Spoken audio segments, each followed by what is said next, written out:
जी, अस्सलाम वालेकुम, welcome back to another episode of bulls and BS.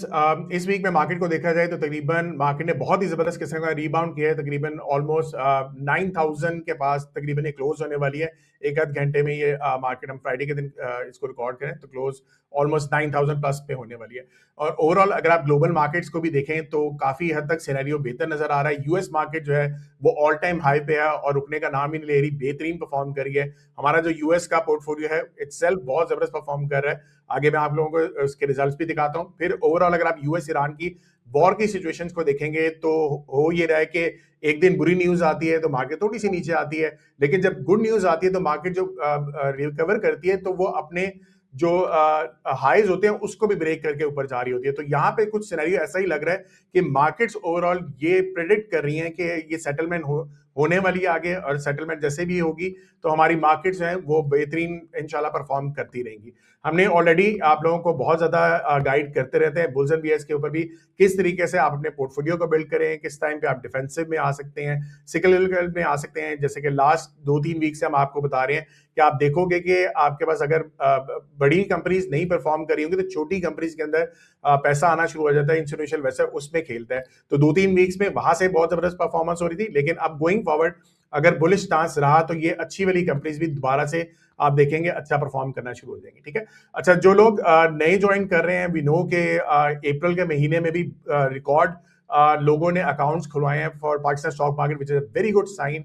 सो जो लोग हमें ज्वाइन कर रहे हैं, बुल्स एंड बियर्स का फॉर्मेट हम हर वीक इस तरीके से लेके चलते हैं। आप लोगों के सामने स्क्रीन पे नजर आ रहा होगा कि किस तरीके से हम ये कंटेंट को डिजाइन करते हैं। टॉप डेवलपमेंट्स जैसे मैंने अभी स्टार्टिंग में बता दी कि क्या क्या सिनेरियो चल रहा है वो मैं कवर करता हूँ। फिर उसके बाद market recap and script performance Faraz अपने एंड पे कवर करते हैं। फिर मैक्रो इकोनॉमिक्स एंड फंडामेंटल्स में क्या चल रहा है, लोकली क्या चल रहा है और कैसी परफॉर्मेंस हमारी जा रही है वो मैं कवर करता हूँ। फिर top scrips of the week technically Faraz cover कर रहे होते हैं और फंडामेंटली मैं अपने एंड पे कवर करता हूँ। फिर उसके बाद ग्लोबल इकोनॉमिक्स डेवलपमेंट्स, ग्लोबल या जो आपके गोल्ड एंड फॉरेक्स, जो भी आपके इंटरनेशनल कमोडिटीज हैं या फिर आपकी जो करेंसीज हैं या जो नैस्डैक है उसको भी हम फंडामेंटली भी एंड टेक्निकली दोनों कवर कर रहे होते हैं। फिर लास्ट जो हमारा सेगमेंट होता है उसमें हम क्रिप्टो में सलमान को एज एन एक्सपर्ट बुलाते हैं, वो फंडामेंटल एनालिसिस अपने एंड पे बताते हैं कि उनको क्या लग रहा है, कौन से क्रिप्टोज के अंदर ज्यादा अपॉर्चुनिटी बनती है, और उसका अगेन फराज जो है टेक्निकली अपने एंड पे कवर कर रहे होते हैं। चलें चलते हैं फराज भाई की तरफ। जी फराज भाई कैसे हैं आप, और थोड़ा सा मार्केट का भी ओवरव्यू देते हैं। जी हमारा अल्हम्दुलिल्लाह ऑल गुड। और लास्ट वीक जो भी हमारी जितनी भी कॉल्स थी, चाहे वो PSX की हो, क्रिप्टो की हो, फॉरेक्स हो, नैस्डैक की हो या गोल्ड की हो, वो सब आउट परफॉर्म करती हुई गई हैं। जो हमने डायरेक्शंस बताई थी उसी तरह से परफॉर्म होती हुई गई हैं। जल्दी से हाईलाइट देख लेते हैं उसकी। मैकबैक फिल्म्स हमने यहाँ पे हाईलाइट किया हुआ था कि बढ़ जाएगा, और इसके हमारे सेकंड टारगेट्स 37 के थे। विद इन नो टाइम ये इसने इन टारगेट्स को भी हिट किया इसी हफ्ते, और आज भी ये 47.47 के अराउंड कैप है। सो बेहतरीन तरीके से परफॉर्म किया। अल शहीर के बारे में बताया था 11 रुपये अराउंड के इसको बाय करें। फर्स्ट टारगेट इसका 12 है, ऑलमोस्ट हिट होने वाला है, और मोस्ट लाइकली अपने सेकंड टारगेट्स को भी जाके टेस्ट कर लेगा। चिराट सीमेंट के बारे में यहाँ पे बताया हुआ था 270 के अराउंड। इसने फर्स्ट टारगेट अपना 300 का इसी वीक में जो है वो टेस्ट कर लिया है। इसके बाद होपफुली इंशाल्लाह ये सेकंड टारगेट्स की तरफ भी जाए। होंडा कार के बारे में यहाँ पे कहीं ट्रेड हो रहा था और सजेस्ट ये किया था कि भाई जब ये इस रीजन में आए 200 से 210 के दरमियान फिर बाय करें, दोबारा 240 का हो जाएगा। सो ये भी बड़ा पहले नीचे आया और उसके बाद दोबारा से जाके 240 को इसने टेस्ट किया है। गोल्ड के बारे में हम लास्ट 2 वीक से बताते हुए आ रहे थे कि भाई बुलिश है, और इसके हमारे जो सेकंड टारगेट्स थे 47.27 के, वो भी परफेक्टली जाके उसने हिट किए हैं। जो मेरा फेवरेट रहा इस हफ्ते वो यूरो येन रहा। इसके ऊपर हमने यहाँ पे कहा था कि भाई बाउंस आए तो शॉर्ट कीजिएगा, जैसे ही शॉर्ट करेंगे ये दोबारा इस जोन पे आएगा। सो ये बड़ा मैजिकल परफॉर्मेंस रही है। पहले यहाँ से बाउंस किया एग्जैक्टली उसी लेवल्स को टेस्ट करने के बाद फिर इन सपोर्ट लेवल्स को आके उसने जिस तरीके से हमने गाइड किया था वो उन लेवल्स को टेस्ट किया। हाइप USDT ये यहाँ पे एंट्री बताई गई थी, और 41.88 इसके सेकंड टारगेट्स थे, उसको भी हिट करता हुआ ये रैली में कन्वर्ट किया इसने अपने आप को, और ये बहुत बेहतरीन परफॉर्म करता हुआ ऊपर जा रहा है। फिर इसी तरीके से टाउ USDT के बारे में बोला था, एक्यूमुलेशन बॉक्स ब्रेक हो चुका है, सो इजीली जाके अपने सेकंड टारगेट्स 293 को टेस्ट कर लेगा, और उसने एग्जैक्टली उन्हीं को टेस्ट किया है। सो ओवरऑल लास्ट वीक की जो एपिसोड थी हमार मेरी नज़र में वो ब्लॉकबस्टर थी। कोई एक चीज़ भी गलत नहीं हुई है। 100 आउट ऑफ 100 मिलने चाहिए आपको, सलमान को, अ, इतने बेहतरीन तरीके से। और मैं एक और चीज़ नोटिस कर रहा था कि व्यूज़ कम हो गए हैं। सो व्यूज़ कम हो गए, इसका ये मतलब है कि टीपीज़ अब ज़्यादा हिट होंगी। जी। सो ऑलरेडी आप लोगों ने देख लिया कि मार्केट की जो परफॉर्मेंस है बिल्कुल ज़बरदस्त जा रही है, और ये चीज़ को आप समझें कि देखें, अपॉर्चुनिटी जो है आपको कैपिटल मार्केट्स में हमेशा मिलेगी। मैं हमेशा से एक बात करता आ रहा हूँ कि जो कैपिटल मार्केट्स हैं ये मैन मेड मार्केट्स होती हैं। अगर आप इसके पीछे के साइंस को, लॉजिक को समझ लेंगे तो आपके लिए पैसा बनाना इस मार्केट में कोई मुश्किल काम नहीं है, ठीक है। जैसे कि हमने कुछ अर्सा पहले ये भी कहा कि छोटी कंपनीज हैं, अल शहीर भी छोटी कंपनी है, मैक फिल्म भी छोटी कंपनी है, लेकिन अभी के लिए जो सिनेरियो वॉर की सिचुएशन चल रही है तो उसकी बेस के ऊपर भी कुछ पैसा इन छोटी कंपनीज में भी आ जाता है, ठीक है।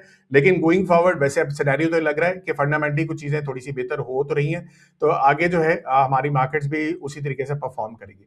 अब इसमें फंडामेंटली देख लें, सेंटिमेंटल की बेस पे देख लें, टेक्निकल की बेस पे देख लें, सारी सिचुएशंस अगर आप इकट्ठी प्ले आउट करेंगे तो आपके लिए पैसा बनाना कोई मुश्किल काम नहीं है, ठीक है। अच्छा, अब ये यही मैं यूएस मार्केट का भी दिखाया था, क्योंकि US market all time high पे परफॉर्म करी है। मैंने 6 अप्रैल को एक वेबिनार किया था, काफी लोगों ने उसको अटेंड भी किया था। ये लास्ट वीक के इसके रिजल्ट्स हैं, और इस वीक के रिजल्ट आप जरा चेक करें कि यूएस मार्केट नैस्डैक जो है 18% इस महीने ऊपर जा चुकी है। हमारा पोर्टफोलियो 40% ऊपर चला गया है, ठीक है। और इसमें कई ऐसे बहुत जबरदस्त स्टॉक्स हैं जो तकरीबन 100% में भी चले गए हैं। AMD is one of them. आप जाके उसके चार्ट को देखें, 100% वो तकरीबन जहां से हमने एंट्री ली थी वहां से ऊपर जा चुका है। S&P 500 में भी 11.3% इसकी परफॉर्मेंस चल रही है। हमारा जो पोर्टफोलियो है 19.8% ऊपर है, विच इज अगेन एक महीने में ऐसी परफॉर्मेंस होना ये बहुत ही मुश्किल काम होता है। बट एनीवेज, अच्छा, यूएस पाकिस्तान मार्केट के ऊपर आ जाते हैं। पाकिस्तान मार्केट में फिलहाल थोड़ी सी इन्फ्लेशन हमारी जब डबल डिजिट्स में जाना शुरू हो गई थी और जो आपके ऑयल के रेट्स ऊपर जाना शुरू हो गए थे, तो मैंने ये पोस्ट 9 मार्च को भी पोस्ट की थी, 28 अप्रैल को भी की थी। अगेन मैं यहाँ पे आप लोगों को दिखा रहा हूँ, मैंने यहाँ पे सजेस्ट किया था कि आप डिफेंसिव वाली साइड पे आ जाओ, सिक्लिकल से थोड़ा सा हटोगे तो आपके पास ऐसे स्टॉक्स आ सकते हैं जिसमें आपकी परफॉर्मेंस बहुत जबरदस्त हो सकती है, ठीक है। अच्छा, अब यही हमने अपने एंड पे क्या किया कि ये अगर आप देखो 1 मार्च से मैं हर वीक इसको मैं आपको दिखाता जा रहा हूं कि देखें आपके जितने भी सिक्लिकल स्टॉक्स हैं, सिक्लिकल सेक्टर। अच्छा, ये सेक्टर्स क्या होते हैं, खैर आप बुल्स एंड बेयर्स पीछे भी एपिसोड्स को जब फॉलो करोगे आपको आइडिया हो जाएगा। केएसई इंडेक्स देखें 2% तकरीबन परफॉर्म करिए, बाकी सारे जो आपके जितने भी सेक्टर्स हैं वो तकरीबन नेगेटिव वाली साइड पे जो आपके सिक्लिकल सेक्टर्स हैं। अब फायदा क्या है कि बुल्स एंड बेयर्स में भी जिस तरह से हम आपको गाइड कर रहे होते हैं या आपको फंडामेंटल्स की बेस पे बता रहे होते हैं, तो मैंने आपको कहा था कि डिफेंसिव वाली साइड पे आ जाओ, ठीक है। अब डिफेंसिव में एक लॉजिकली एक चीज समझो, पिछले एक महीने में एक कमोडिटी है जो आपकी सबसे ज्यादा ऊपर जा रही है, वो ऑयल है, ठीक है। ऑयल 2-3 महीने से बहुत जबरदस्त ऊपर जा रहा था। इसका क्या मतलब है कि आपके ऑयल की कंपनीज के रिजल्ट्स अच्छे आएंगे या उनके अंदर फंडामेंटली स्ट्रेंथ नजर आएगी। अब आप यहां पे देख लें, सबसे टॉप पे आपके पास रिफाइनरी है। मैंने रिफाइनरी को सबसे पहले पिक करके कहा था कि ये सबसे ज्यादा परफॉर्म करेगी। देखें, ओवरऑल इस महीने में तकरीबन 30% या मिनिमम 20% की परफॉर्मेंस है। ये छोटी परफॉर्मेंस नहीं है उस मार्केट में जो कि अभी थोड़ी सी नीचे आई हुई थी, ठीक है। फिर उसी के बाद अगर आप देखें ओजीडीसी, मारी, पीपीएल, पीओएल, अगेन सारी ऑयल की कंपनीज, तो ये सारी की सारी आपकी परफॉर्म कर रही हैं, और यही वजह थी कि आपकी केएसईएन इंडेक्स से ज्यादा परफॉर्मेंस भी थी। और केएसईएन इंडेक्स को जो परफॉर्मेंस वाइज अगर केएसईएन इंडेक्स का नजर आ रहा है ना ऊपर आना, वो भी इन्हीं सेक्टर्स की वजह से था। तो ये चीज को समझे कि आपको पता होना चाहिए कि किस टाइम पे हमने कहां पे जाना है। क्लियर हो गया। अच्छा, एक और स्टॉक यहाँ पे मैं आप लोगों को दिखा दूं, ये दिस इज हट, और ये मैंने आज से 1.5 साल पहले मैंने और फराज ने ये फंडामेंटली मैंने आपको बताया था, ये एक ऐसा स्टॉक है जो मुझे लग रहा है 80 तक जाएगा। उस टाइम पे ये 20 पे था, अप्रैल के अंदर ये तकरीबन 10-12 पे गिर चुका था। मैंने फिर बताया था कि यहां से दोबारा ऊपर जा सकता है, किसी ने खरीदना है तो खरीदे। अब 100 को ये टच कर चुका है, ठीक है। 10x एक और स्टॉक 1 साल के अंदर, और मुझे नहीं लगता बुल्स एंड बेयर्स के अलावा किसी और जगह पे आप लोगों को नजर आ सकता है, ठीक है। सो ये थे आपके इस वीक के सारे एनालिसिस जो फंडामेंटली, और फिर अब हम आते हैं डेवलपमेंट्स के ऊपर। और ये लास्ट वीक के अंदर अगर आप देखेंगे तो ये आप इसको पॉज करके भी देख सकते हैं। मैं इस वीक के आप लोगों को दिखा देता हूँ। सो इस वीक में पहली चीज थोड़े से नेगेटिव, जाहिर सी बात है, ऑयल ऊपर जा रहा है, inflation hits double digits first time in 21 months, तो अभी तकरीबन 10.9 के पास सीपीआई आ गई भी है। गुड थिंग के सेंट्रल बैंक ने 100 बेस पॉइंट इसको ज्यादा बढ़ा दिया था कि ताकि फौरी तौर पे इन्फ्लेशन जल्दी में कंट्रोल आए, ठीक है। फिर उसके बाद FBI tax shortfall widens to 684 billion July to April, तो ये भी अगेन एफबीआई का टैक्स जो है वो थोड़ा सा ज्यादा कम शॉर्टफॉल में रहा है। फिर उसके बाद पेट्रोल, अब अगेन वो आप देख ही रहे हैं, पेट्रोल ज्यादा कीमतें बढ़ी हैं, तो फिर यहाँ पाकिस्तान में भी गवर्नमेंट को बढ़ानी ही पड़नी थी, ठीक है। डीजल की प्राइसेस भी बढ़ी। फिर उसके बाद banks favour government papers over private sector loans, so ये एक चीज है कि जब भी हमारे यहाँ पे टी बिल्स का रेट ऊपर जाता है तो जो हमारे बड़े बड़ी इंस्टीट्यूशनल इन्वेस्टर हैं वो क्या करते हैं कि आपके टी बिल्स वगैरह में या फिक्स इनकम में ज्यादा इन्वेस्टमेंट कर देते हैं बजाय बड़ी बड़ी कंपनीज को, कॉर्पोरेट को लोन्स देने के, ठीक है। ये एक मसला है और इसको बेसिकली बड़ी कंपनीज को लोन ज्यादा प्रेफरेबल होना चाहिए और गवर्नमेंट को इसको इंसेंटिवाइज भी करना चाहिए। कुछ अर्सा पहले ये इंसेंटिवाइज किया गया था कि आप एवरेज एडीआर जो है, एवरेज ये आपका जो एडवांस टू डिपॉजिट रेशियो इसको कहते हैं, कि आप उसको बढ़ाएं, ठीक है। और जो नहीं बैंक बढ़ा रहा था तो उसको थोड़े बहुत ये टैक्सेस ज्यादा लगा रहे थे, तो सारे बैंकों ने फिर ये लोन्स देना शुरू कर दिया, एडवांसेस बेसिकली लोन्स देना बड़ी कंपनीज को, तो फिर लोन्स देने भी शुरू कर दिए थे। फिर इसको थोड़ा सा रिवर्स कर दिया था गवर्नमेंट ने। बहरहाल इसको करना चाहिए, आगे ज्यादा से ज्यादा लोन्स देने चाहिए बड़ी बड़ी कंपनीज को ताकि वो ज्यादा प्रॉफिट बनाए, ठीक है। फिर उसके बाद euro bond inflows lift forex reserves, तो ये ऑलरेडी 2-3 वीक से मैं आपको बता रहा हूँ कि यूरो बॉन्ड पाकिस्तान लॉन्च करने वाला है, तो इसकी बेस के ऊपर थोड़े से पैसे पाकिस्तान को ये लोन भी इस पे ले सकता है, ठीक है। सो अगेन फॉरेक्स रिजर्व जो है उससे थोड़े से बेहतर हुए। तो इसके बाद 5 ईयर हाउसिंग प्रोग्राम लॉन्च, ये भी अगेन लेक भाई ने भी कई अपने सोशल मीडिया के ऊपर इसको काफी ज्यादा हाईलाइट किया है और यहाँ पे भी काफी ज्यादा मीडिया पे भी देख रहे हैं। इट्स अ गुड इंसेंटिव, अगर आप हाउसिंग प्रोग्राम के ऊपर आप काम करना चाहें, आप लोन लेना चाहें, सस्ते में लोन आप लोगों को मिल रहे हैं, that could be a very good scenario for your future, for your children as well, ठीक है। तो लाजमी इसको सारा सर्च आउट करें और हमारे एंड से जितनी कोशिश होगी कि इसके ऊपर जितनी आपको हम बता सकें कि क्या क्या इसमें चल रहा है, तो वी विल प्रोवाइड दैट, ठीक है। फिर उसके बाद पेट्रोलियम सेल्स ड्रॉप 7% इन अप्रैल, ये ऑलरेडी एक्सपेक्टेड था कि जितनी ज्यादा सेल ये पेट्रोल की कीमतें बढ़ती हैं फिर लोग जो हैं वो फिर कम यूज करना शुरू करते हैं, ट्रांसपोर्टेशन निस्बतन कम कर देते हैं या पब्लिक ट्रांसपोर्ट यूज करना शुरू कर देते हैं। वैसे तो पाकिस्तान में नहीं इतनी यूज होती पब्लिक ट्रांसपोर्ट, लेकिन अगेन घर से गाड़ी कम निकालना या फिर दो लोगों का मिलके जाना, एक ही गाड़ी पे चले जाओ, ये इस तरीके से चीजें हो जाती हैं। फिर पेट्रोलियम की सेल्स इस वजह से आपको यहाँ पे कम नजर आ रही है, ठीक है। उसके बाद trade gap widens to 32 billion in 10 months, ये एक थोड़ा सा नेगेटिव चीज है कि हमारा करंट अकाउंट जो है वो थोड़ा सा ज्यादा बढ़ता जा रहा है। ये ज्यादा बढ़ेगा तो फिर हमारी करेंसी के ऊपर थोड़ा सा प्रेशर आ सकता है, ठीक है। ऑल्दो अभी तक इतना नहीं आया और इसकी वजह यही है कि रिजर्व्स हमारे अभी काफी हद तक बेहतर हैं। तो ये जब दोनों चीजें थोड़ी सी नेगेटिव होना शुरू हो जाती है ना, तो फिर आपके पाकिस्तानी रुपये के ऊपर थोड़ा सा प्रेशर आता है, ठीक है।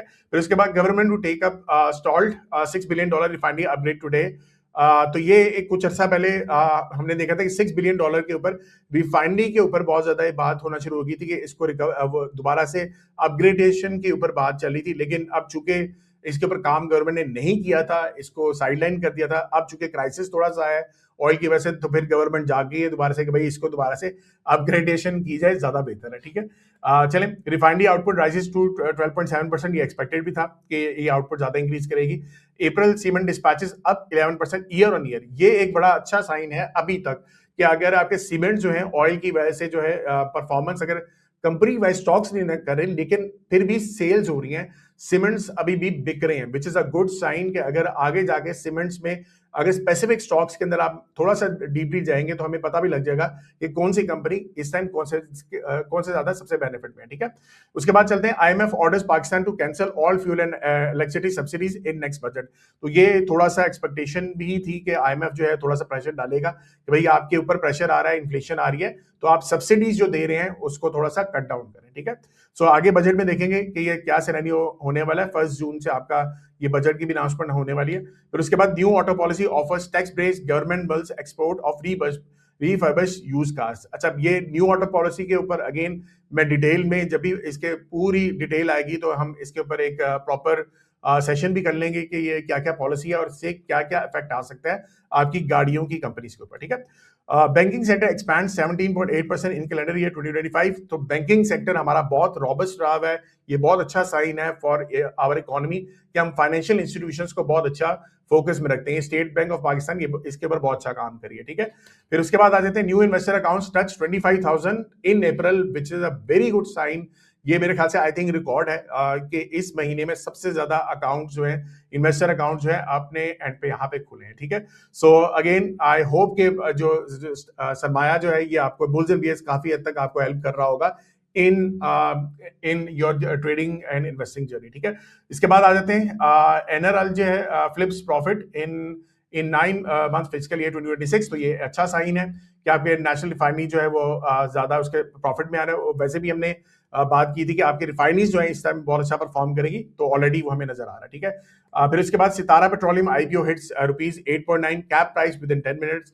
ये ऑलरेडी आप देख रहे हैं कि अरामको के जो स्टेशन आप लोगों को नजर आ रहे हैं उसके पीछे जो बैक एंड पे जो मेजर कंपनी है दैट इज सितारा पेट्रोलियम, ठीक है। सो अगेन बहुत अच्छा साइन नजर आ रहा है कि ये भी आईपीओ इसका बहुत अच्छा लोगों ने अच्छा इसको डील किया या अच्छा इसको वेलकम किया। फिर इसके बाद आ जाते हैं CCP clears Nishat group acquisition of Rafhan में स्टेक। तो ऑलरेडी हमने कुछ अर्सा पहले भी देखा था कि निशाद जो है ग्रुप ये रिफान बेस को एक्वायर करने वाला है, तो ये अगेन सीसीपी ने इसको क्लियर कर दिया है।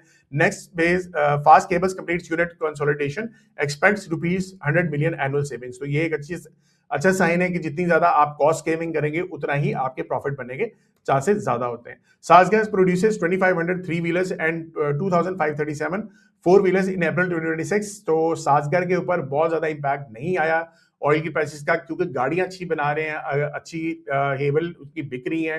टैंक 500 उन्होंने लॉन्च कर दी है, तो बेहतरीन इनकी सेल्स चल रही हैं और लोग इसको ज्यादा पसंद भी कर रहे हैं। तो जब आप गाड़ियों को पसंद करते हैं, इन्वेस्टर जो आपका क्लाइंट जो आपका उसको पसंद करता है, तो कंपनी एज अ प्रॉफिट भी अच्छा पैसा बना रही होती है, ठीक है। सो ये थी सारी macro economic developments from my side. आप चलते हैं फराज भाई की तरफ। जी फराज भाई, आपके एंड से टॉपिक्स हैं तो उसको भी डिस्कस कर लें। अगर आपकी सेविंग है डॉलर के अंदर या आपके पास कैश पड़ा हुआ है बैंक के अंदर, आप स्टॉक मार्केट पे इन्वेस्ट ना करके एक बहुत बड़ी अपॉर्चुनिटी से हाथ धो बैठे हैं। सोचिए यही पैसे आपने अगर इन्वेस्ट किए होते तो आज डबल हो गए होते। और इन्वेस्ट ना करने की एक रीजन है कि आप आज भी घबरा रहे हैं कि स्टॉक मार्केट पे इन्वेस्ट करेंगे तो लॉसेज ना हो जाए। सो इसी घबराहट को एड्रेस करने के लिए सरमाया लेकर आ रहा है आपके लिए फाइनेंशियल ट्रेनिंग्स, जो कि आपको हेल्प करेगा कि कैसे आपने कॉन्फिडेंटली स्टॉक मार्केट पे इन्वेस्ट करना है। आज ही सरमाया के कोर्सेज लें एंड बिकम फाइनेंशियली हेल्दी। जी, हमारे पहले टॉपिक से पे जाने से पहले हम KSE 100 इंडेक्स का आउटलुक देख लेते हैं। टेक्निकली हमारे पॉइंट्स टेबल स्टिल वही हैं, 5 पॉइंट्स बुलिश के हैं, 3 बेयरिश के हैं। मैं जल्दी गो थ्रू कर जाता हूँ इसके ऊपर। सबसे पहला पॉइंट हमारा EMA exponential moving average 21 and 55, why 21 and 55 both are Fibonacci numbers. दोनों की सिग्निफिकेंस बहुत ज़्यादा रही है टाइम टू टाइम, ये मैं हमेशा से बोलता आया हूँ। यहाँ पे टेस्ट हुआ 21, फिर यहाँ पे टेस्ट हुआ। सो जितनी भी मेजर रैलीज़ हैं वो इन मूविंग एवरेजेस को टेस्ट करने के बाद दोबारा से परफॉर्म करना शुरू कर देती हैं। ऐसे ही कैरेक्टरिस्टिक हमने इस ही करेक्शन में भी नोटिस किया। यहाँ पे जब मार्केट 9 मार्च को आई, इतने लोस अपने इसने नए डिफ़ाइन किए, ये एज अ सपोर्ट एक्ट करती रही और बहुत अच्छे तरीके से इसको सस्टेन किया EMA 55 ने। एंड देन उसके बाद हमने देखा वहाँ से बड़े स्ट्रॉन्ग बाउंस नज़र आए 144 से 175 के अराउंड के। और स्टिल जो है अभी तक ऐसा लग रहा है ये बैंड दोनों मूविंग एवरेजेस का ये बहुत अच्छे साइन यहाँ पे शो करता हुआ नज़र आ रहा है कि ये रैली जो है कंटिन्यू करेगी। अभी ऐसा कोई इसके ऊपर बेयरिश इंडिकेशंस नहीं आई जब तक ये EMA 55 से नीचे किसी दिन इसकी क्लोजिंग ना आ जाए। सो ओवरऑल ये पॉइंट इंटैक्ट है हमारे पास। फिर उसके बाद हमने EFA बुलिश डाइवर्जेंस की बात की। EFA में आपका वॉल्यूम और फोर्स इंडेक्स है, ये इसमें आपके वॉल्यूम्स भी इंक्लूडेड होते हैं जो इंडिकेट कर रहे होते हैं अगर उसके ऊपर डाइवर्जेंस आए तो बड़े फिनोमिनल रैलीज़ आपको नज़र आती हैं। जल्दी से मैं इसके कैरेक्टरिस्टिक बता देता हूँ। यहाँ पे बेयरिश डाइवर्जेंस थी, मार्केट जो थी 120 से 109 तक आई, फिर दोबारा बुलिश डाइवर्जेंस बनी, यहाँ से करेक्शंस 166 के बाद सीधा रैली करती हुई 190 के प्लस हो गई। बेयरिश डाइवर्जेंस यहाँ पे 190 के अराउंड थी। उसके बाद हमने देखा ये जितनी भी बड़ी करेक्शन थी 190 से 144 उसके ऊपर हमें ये नज़र आया। फिर बुलिश डाइवर्जेंस दोबारा नज़र आई 144 से। अगेन यहाँ पे आज इंडेक्स चल रहा है 171 के अराउंड। इस टाइम यहाँ पे कोई बेयरिश डाइवर्जेंस नहीं बनी हुई। इसका ये मतलब है कि आपका ये इंडिकेटर जो है स्टिल कह रहा है कि ये अभी आपकी मार्केट बुलिश रहेगी।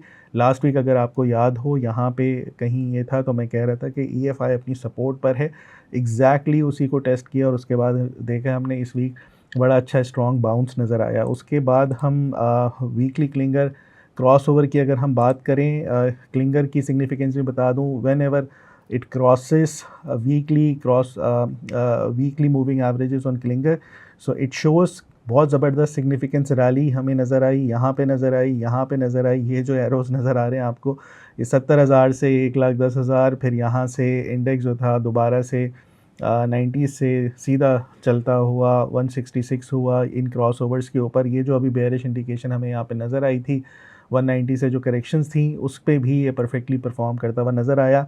कुछ दिन पहले मैंने यहाँ पे हाईलाइट किया था कि ये क्लिंगर क्रॉसओवर वीकली के ऊपर हमें नज़र आ रहा है, जो बड़ा सिग्निफिकेंट होगा आने वाले टाइम पे एक रैली, बुलिश रैली को कन्वर्ट करने के लिए।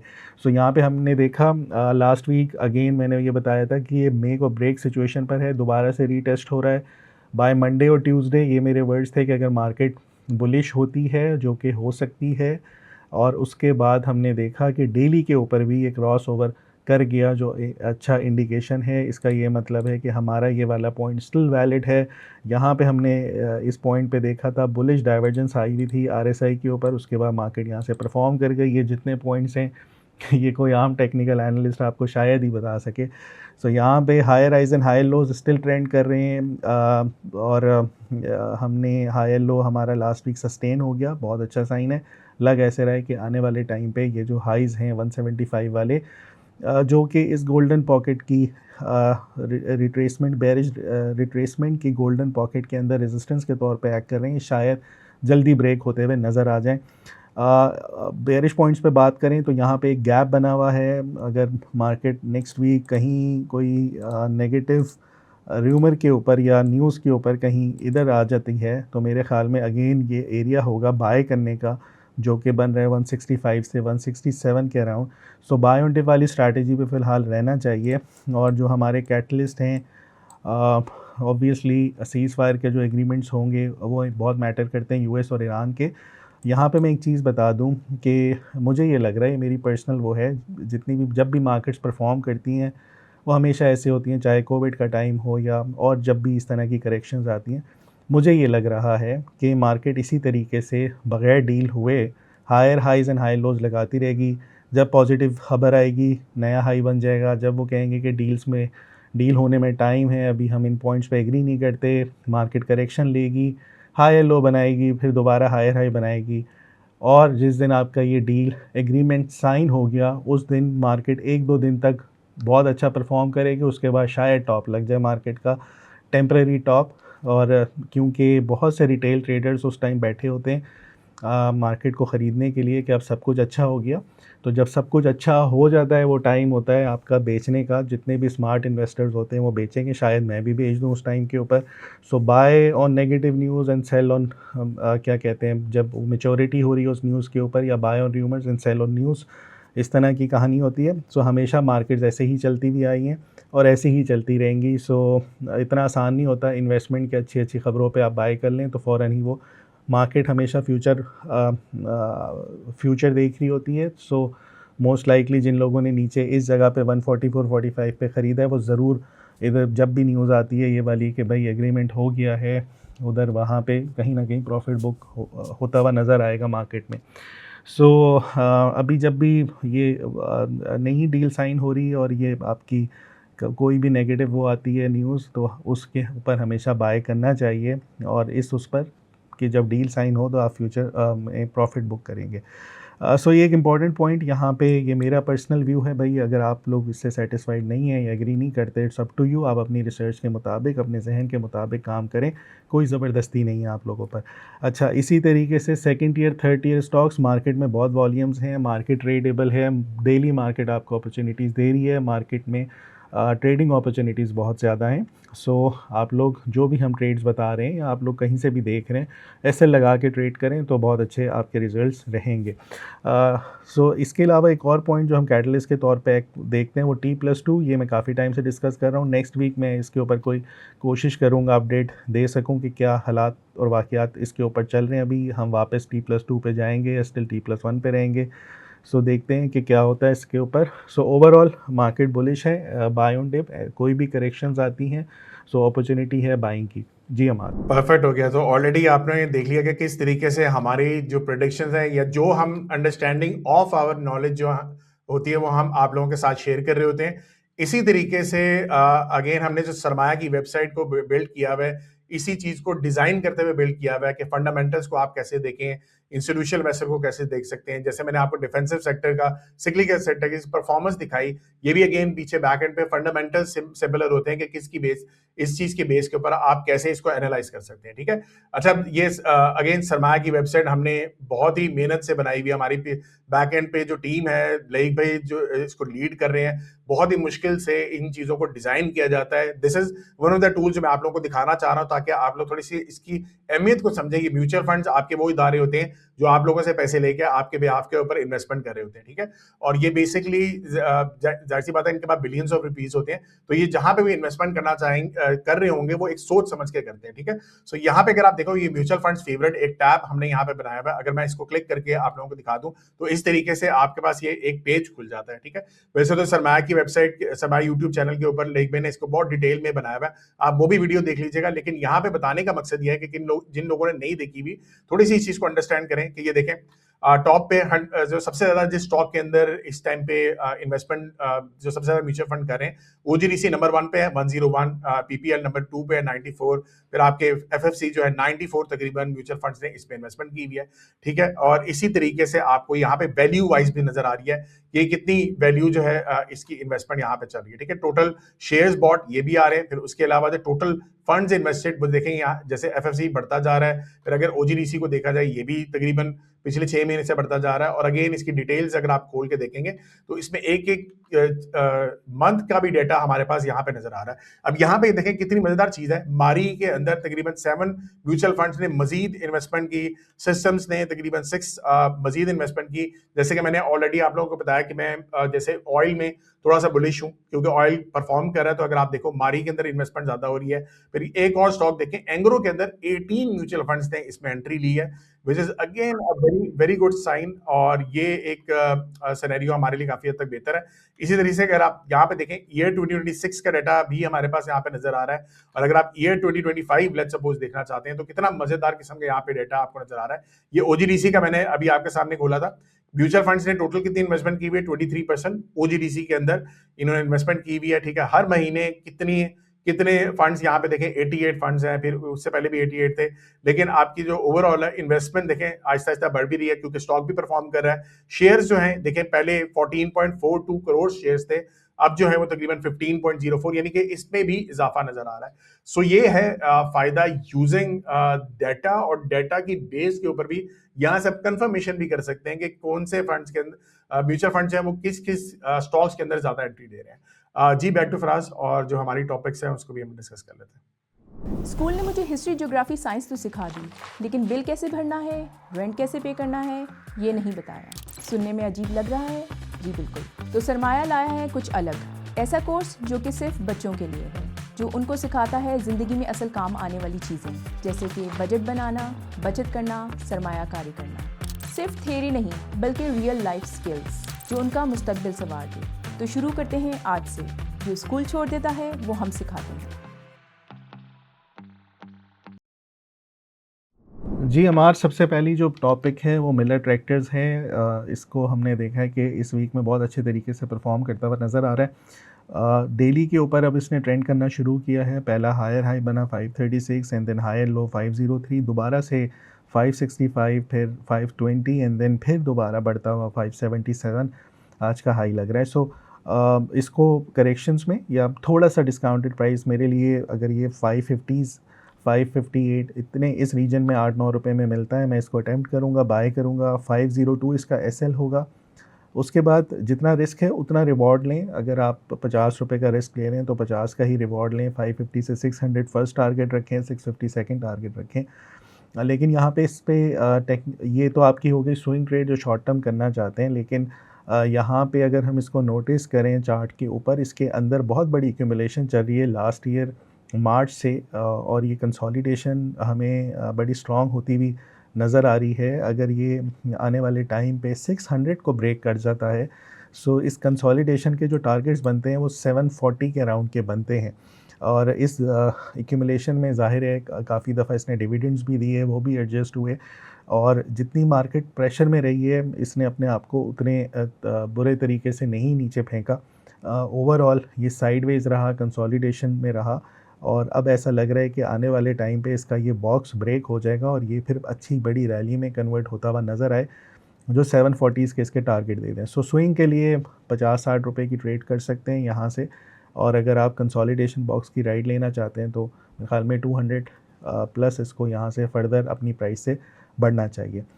GMR मिलर ट्रैक्टर्स में अभी एक दो मटीरियल इन्फॉर्मेशन भी बड़ी अच्छी आई हैं, और अच्छा डिविडेंड यील्ड स्टॉक है, और आपने कुछ अर्सा पहले इसको हाईलाइट भी किया था कि अब ये बेहतर हो सकता है। बिल्कुल ऐसे ही है। ये मैं दिखा भी देता हूँ कि सरमाई यूट्यूब चैनल के ऊपर मैंने मिलेट ट्रैक्टर के ऊपर डिटेल में ये वीडियो बनाई हुई है। तकरीबन 21 मिनट्स की वीडियो है। इसको जाके देखिएगा कि किस तरीके से मैंने इस स्टॉक को आइडेंटिफाई किया था कि मुझे लग रहा है कि ये वैल्यू इन्वेस्टमेंट हो सकती है। ये जिस रेट्स के ऊपर आया हुआ है, जिस पोजीशन पे आया हुआ है, इसकी बहुत ही कम डाउनसाइड थी और बहुत ज्यादा अपसाइड जो है वो नजर आ रही थी, जिसकी बेस के ऊपर मैंने कहा था कि मुझे ऐसा लग रहा है कि अगर मार्केट्स आपके नीचे भी जाएंगी तो ये स्टॉक जो है ये यहाँ पे मेंटेन रहेगा, स्टेबल रहेगा, ये या फिर इधर से भी बहुत तेजी से ऊपर जा सकता है। और वैसे ही हुआ। मार्केट्स अगर आप देखें बिल्कुल नीचे आई हुई थी, लेकिन इस स्टॉक ने अपनी पावर दिखाई है, उसने साबित किया है कि मैं फंडामेंटली स्ट्रांग हूं। फिर अगेन ये डिविडेंड्स भी देते हैं। कुछ अर्सा पहले जो है ट्रैक्टर की स्कीम लॉन्च की थी, ग्रीन ट्रैक्टर स्कीम जो है पंजाब ने लॉन्च की थी, जिसकी वजह से ये दोनों companies Millat tractor and Alghazi tractor दोनों को हिट आई हुई थी पिछले एक साल के अंदर, कि फार्मर्स जो थे वो वेट कर रहे थे कि जब भी ट्रैक्टर की स्कीम लॉन्च होगी तब हम सब्सिडी लेंगे गवर्नमेंट से और फिर ट्रैक्टर्स को खरीदेंगे। तो उसकी वजह से ट्रैक्टर की सेल्स उस पॉलिसी की वजह से लेट हो गई, तो ट्रैक्टर की सेल्स नहीं हो पाई थी।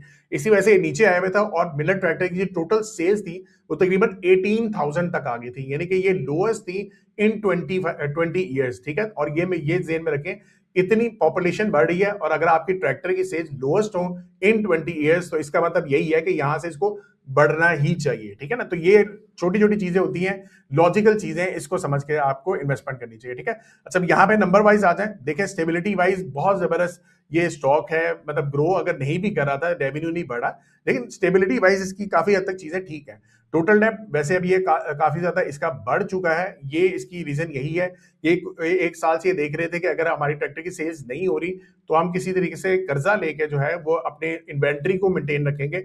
जब भी हमारी सेल्स बढ़ेंगी तो इन्वेंट्री हमारी जल्दी निकलेगी। ठीक है, तो ये रीजन भी था, और मैंने अपने स्टूडेंट्स जो थे उनको भी मैंने यही बताया था कि ये इस तरीके से प्लान आउट कर रहे हैं। ठीक है, और हुआ भी यही कि अगर आप देखो आरओआई इसका बेहतरीन है, फिक्स एसेट टर्नओवर भी इसका थोड़ा सा बेहतर चल रहा है, कैश पर शेयर थोड़ा सा ज्यादा इंक्रीज किया, वैसे 2021 से नीचे वाली साइड पे है, लेकिन अब स्टेबिलिटी वाली साइड पे ये अगेन फिर से जाना शुरू हो गए। ठीक है, अच्छा अब नीचे आ जाए, अगर सेल्स वाइज अगर हम इनको देखते हैं तो अगर ईयरली हम इसकी सेल्स पे जाते हैं, यहाँ पे हम ईयरली कर लेते हैं, तो इसकी सेल्स थोड़ी सी नीचे वाली साइड पे जा रही थी। 2024 में देखें 95 की सेल्स थी, तकरीबन 58 पे आ गई।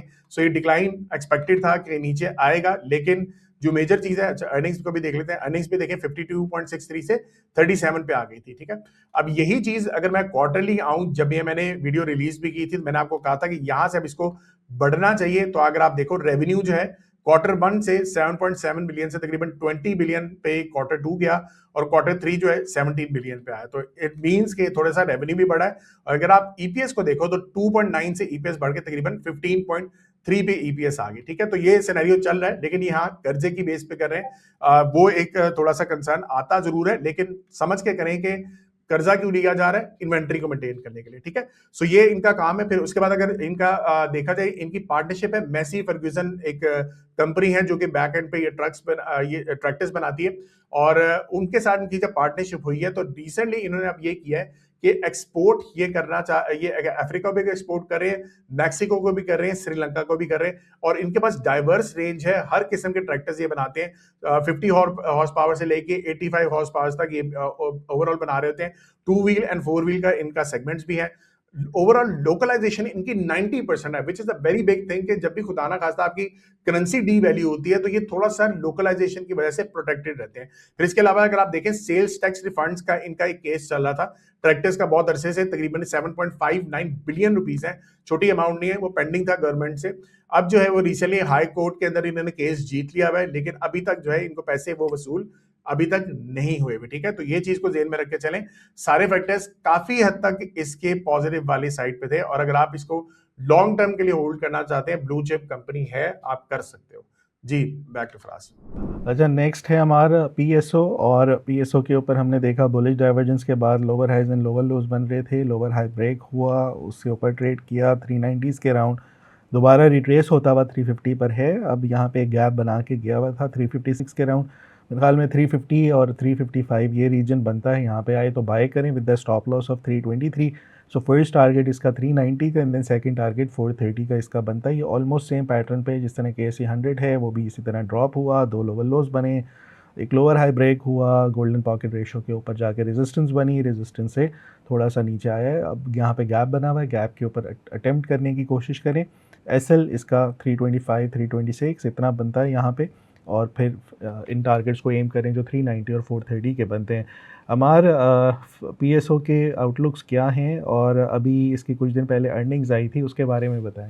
अच्छा, पीएसओ के ऊपर हम डिस्कस कर लेते हैं। आपको वैसे तो इंट्रिंसिक वैल्यू यहाँ पे बहुत ज्यादा नजर आ रही होगी, बिकॉज रिसेंटली इसका अर्निंग्स पर शेयर बहुत ज्यादा बढ़ा है, बहुत ज्यादा म्यूचुअल फंड ने भी इसको होल्ड किया हुआ था। अगर ग्रोथ के नंबर चले यहाँ पे देख भी लेते हैं, तो अगर आप यहाँ पे देखें रेवेन्यू थोड़ा सा डिक्लाइनिंग वाली साइड पे था, लेकिन ईपीएस अगर आप यहाँ पे देखें 39 से बढ़ गई, तकरीबन 92 के पास आ गया, which is a very good sign. Although वैसे 2022 से काफी हद तक नीचे है, बट स्टिल अगर आप रिसेंटली देखेंगे ये बहुत जबरदस्त इसके अंदर इंक्रीज भी आया।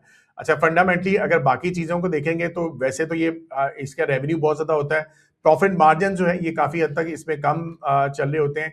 2024 से तकरीबन अगर आप देखो अब थोड़ा सा रेवेन्यू नीचे वाली साइड पे है, ऑल्दो ये ऊपर वाली साइड पे होना चाहिए, लेकिन अर्निंग्स जो है ये बहुत जबरदस्त इंक्रीज हुई है। अब इसके अंदर पीछे 2-3 कहानीज हैं जो कि हमें ये समझना चाहिए कि क्या वजूहत होती हैं जिसकी वजह से ये अर्निंग्स बहुत तेजी से ऊपर भी चली जाती हैं, या कभी कभार इसकी बहुत तेजी से नीचे भी आ जाती है। तो ये PSO oil and gas marketing company है, थोड़ा सा इसके बिजनेस वाइज हमें इन चीजों को अंडरस्टैंड करना चाहिए। अच्छा, अब यहाँ पे देखें ये 8 थी लास्ट क्वार्टर के अंदर, एकदम से 52.5 पे चलेगी, और इसके पीछे रीजन है आपकी ऑयल की प्राइसेस इंटरनेशनली। ठीक है, तो ऑयल की प्राइसेस जब इंटरनेशनली बहुत तेजी से ऊपर चली जाए और इनके पास इन्वेंट्री पहले की पड़ी हो, तो इनके पास आ जाते हैं इन्वेंट्री गेन्स एकदम से, और इसी की वजह से अगर आप देखेंगे इसकी अर्निंग्स बहुत तेजी से शूट कर रहे हैं।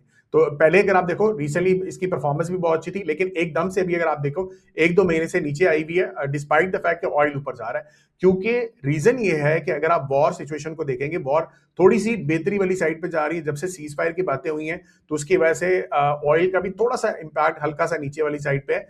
इनके पास अगर इन्वेंट्री थोड़ी सी अरसा पहले अगर आई हो और ऑयल की प्राइसेस नीचे आ जाए, तो इनको इन्वेंट्री लॉसेस भी आ सकते हैं, और इन्होंने अपनी एनुअल रिपोर्ट में लिखा हुआ है। ठीक है, तो ये चीज ध्यान में रखें कि फंडामेंटली वो खुद से भी मेंशन कर रहे हैं कि अगर ये हमें ये सिचुएशन हमारी रहती है, तो हो सकता है कि हमारे नेक्स्ट जो मंथ है, जो क्वार्टर होगा, उसमें शायद रिजल्ट पूरा आ सकता है। ठीक है, तो खुद से वो बता रहे हैं। ठीक है, अच्छा, बाकी ओवरऑल बात की जाए, ये सबसे बड़ी एनर्जी लीडर है इन पाकिस्तान, 42.6% मार्केट शेयर इसके पास है। एविएशन में देखा जाए तो तकरीबन 99% का मार्केट शेयर है। लुब्रिकेंट बिजनेस जो है तकरीबन इसका 16% इसमें इजाफा हुआ है। 9 ईवी स्टेशन इन्होंने लगाए हैं हबको के साथ मिलके। फिर इसके बाद ब्रांचेस जो है ये सोलराइज कर रहे हैं, 1.5 मेगावाट का इन्होंने सोलराइज ऑलमोस्ट कर दिया है। फिर इसके अलावा ज्वाइंट वेंचर किया इन्होंने state oil company of Azerbaijan Republic के नाम से, सोकार इसको कहते हैं, for trading and maintaining supply chain. तो ये सप्लाई चेन के ऊपर बहुत ज्यादा काम कर रहे हैं, जिसकी वजह से अभी आप देखो अर्निंग्स में जो बेहतरी आई है वो सप्लाई चेन भी रीजन है, सिर्फ ऑयल का ऊपर जाना नहीं है। ठीक है, तो ये भी चीज आपने जेहन में रखना है। ठीक है, फिर इन्होंने एमओयू साइन किया हबको के साथ, अगेन ईवी स्टेशंस तकरीबन लगाने के 25 साइट्स के ऊपर ये लगा रहे हैं। सेल्स टैक्स के इश्यूज इनके कुछ अर्सा पहले चल रहे थे, उसमें इनको थोड़ी सी रिलीफ मिली है, क्योंकि इन्होंने अपना जो बिजनेस मॉडल है उसमें थोड़ी सी रिवीजन की है और इंट्रोड्यूस किया पर लीटर अमाउंट के ऊपर जो चार्जेस होंगे वो इस तरीके से किए जाएंगे to offset sales tax losses. ठीक है, तो ये 2-3 डेवलपमेंट्स इसके अंदर चल रही है, जिसकी वजह से जो है अगर आप देखो तो बेहतरी है, बट अगेन ये माइंड में रखना है कि ऑयल अगर रेट नीचे जाएगा तो थोड़ी सी अर्निंग्स वाइज इस पे हिट भी आ सकते हैं। जी, बैक टू फ्रांस। अच्छा जी, नेक्स्ट पिक है पीटीसी की, और ये हमने देखा है कि ये पिछले 1-2 साल में इसने बहुत आउटस्टैंडिंग परफॉर्म किया। 16-17 रुपये से बढ़ता हुआ 68-70 के राउंड तक गया है। बहुत ज़बरदस्त फिनोमिनल रैली थी, और उस रैली की जो 33 से 70 के दरमियान की जो गोल्डन पॉकेट थी वो 47-51 के अराउंड बन रही थी। सो वहीं पे ये कंसोलिडेट हुआ है और दोबारा से अब यहाँ से बढ़ता हुआ नज़र आ रहा है। सो नीचे आए थोड़ा सा 51-52 के राउंड अटेम्प्ट करना चाहिए with the stop loss of 44। इसके फर्स्ट टारगेट फिर 61 के बनते हैं, एंड देन सेकंड टारगेट 68 के हैं। एक बात हमेशा याद रखिएगा, सिंगल टॉप्स नहीं होते, रिट्रेसमेंट्स आती हैं, दोबारा बढ़ते हैं, या तो ये लोअर हाई बनाने आएगा, ये डबल टॉप बनाएगा, या इसको ये ब्रेक करके फॉल्स ब्रेकआउट दे जाएगा। सो इसमें एक बाउंस अच्छा स्ट्रॉन्ग ड्यू है। बाय ऑन डिप वाली strategy with the stop loss of 44 and then eye for 68 and 70 के टारगेट्स। अमार पीटीसी में बड़ी टर्न अराउंड स्टोरीज़ हमने देखी हैं। यूफोन की तरफ से, टेलनॉर की तरफ से एक्वायर हो रहा था।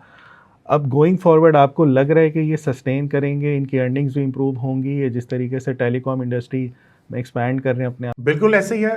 पीटीसी ऑलरेडी एक बहुत बड़ा इदारा है गवर्नमेंट का भी, और ये काफी अरसे से, बहुत सालों से जो है ये लॉसेस में भी चल रहा था। अब जो है ये थोड़ा सा रिकवर करना शुरू हो गए हैं, और गवर्नमेंट भी अब सीरियस है कि अब इस तरह की जो कंपनीज हैं उनको दोबारा से रिवैम्प किया जाए, थोड़ी सी बेहतरी लाई जाए। रिसेंटली बहुत बड़ी इनकी न्यूज थी कि इन्होंने टेलीनॉर को जो है वो एक्वायर ये कर रहे हैं, उसको खरीद रहे हैं। उसके लिए बहुत ज्यादा इन्होंने कर्जा लिया था, जिसकी वजह से इसकी बैलेंस शीट जो है वो थोड़ी सी लग रही थी कि टेम्परेरी तौर पे थोड़ी सी बुरी वाली साइड पे चली तो गई थी, लेकिन उसकी डेवलपमेंट्स हमें शेयर की प्राइस में भी नजर आ रही है। और उसमें हमने 2-3 कॉल्स भी लास्ट ईयर हमने इसकी दी थी, बेहतरीन इसकी परफॉर्मेंस हमने इसकी वजह से हुई भी थी। अगेन इसके सरमाया स्कोर के ऊपर अगर आप आ जाओ तो ये देखें ग्रोथ इसकी नजर आ रही है। ठीक है, कि रेवेन्यू जो है वो आहिस्ता आहिस्ता जो है वो इंक्रीज करना शुरू हो गया है। 2021 में वो तकरीबन 137 बिलियन पे था, अब 287 बिलियन पे आ चुका है। अर्निंग्स अभी भी जो है वो ये नेगेटिव नजर तो आ रही है, लेकिन लास्ट 2 क्वार्टर्स के अंदर इसकी थोड़ी सी बेहतरी है। अगर आप देखें नेट प्रॉफिट अभी भी थोड़ी सी नेगेटिव वाली साइड पे है।